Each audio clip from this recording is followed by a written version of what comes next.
According to a statement from Operation Inherent Resolve, what we call the anti-ISIS coalition, U.S.-backed forces have launched an offensive to drive ISIS from Raqqa, the so-called capital of the Islamic State.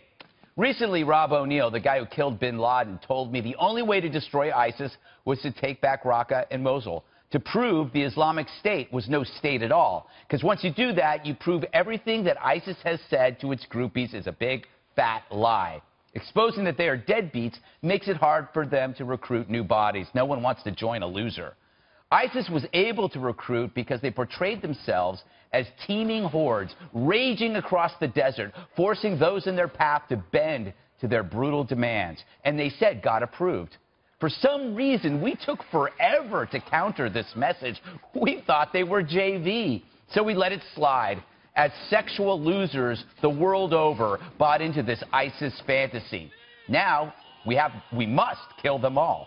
And it seems that that's the plan. For example, you don't hear much about taking prisoners anymore. Maybe I've missed it, but I haven't seen a single prisoner. And ever since that first Gulf War, we've gotten used to seeing the marched surrenders, the taking of cities, the toppling of statues. Yet we see so little of that now. Maybe there's a reason for that.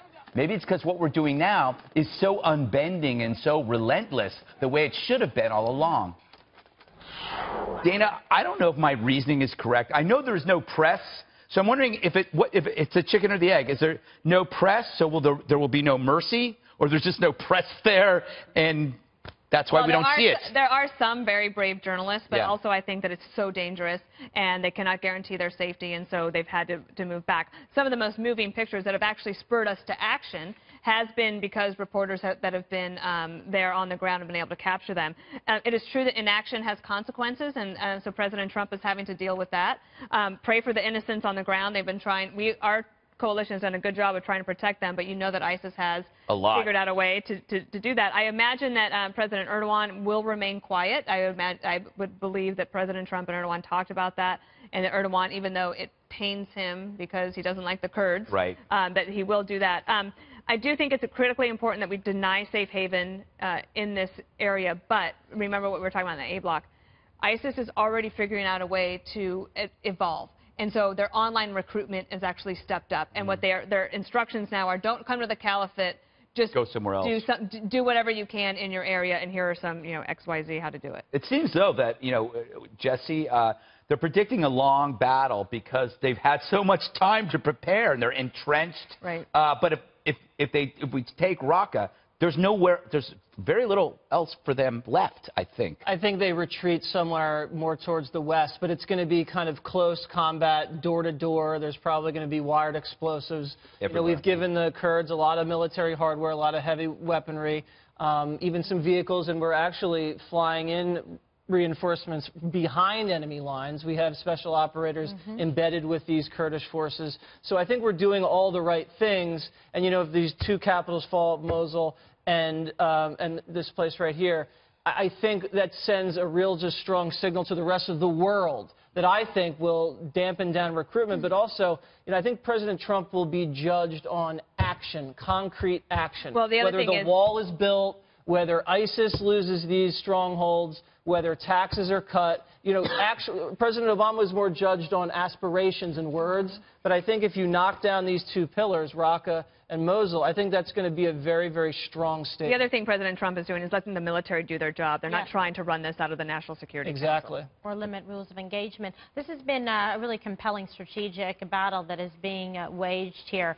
And in terms of really making sure that the routes on the way even to, are okay, meaning they wanted to make sure that the SDF, the Democratic forces there, were able to get through and have easy paths of egress and ingress back and forth. That's part of battle success and mission readiness. So they made sure to take that. And that took time to be able to do. This isn't going to be a quick, easy battle, but it's definitely one worth fighting. And it's not just because to make them extinct, but it is also to send a message to those that would seek to join ISIS and that they seek to recruit. We have now then destroyed your two twin capitals of the caliphate by being able to take Raqqa and by being able to take Mosul. That is very important psychologically to try to stamp out some of this resistance and people trying to join them again. You know, there's always this left-wing idea, Juan, that, you know, if you take battle the terrorists, it means the terrorists have won.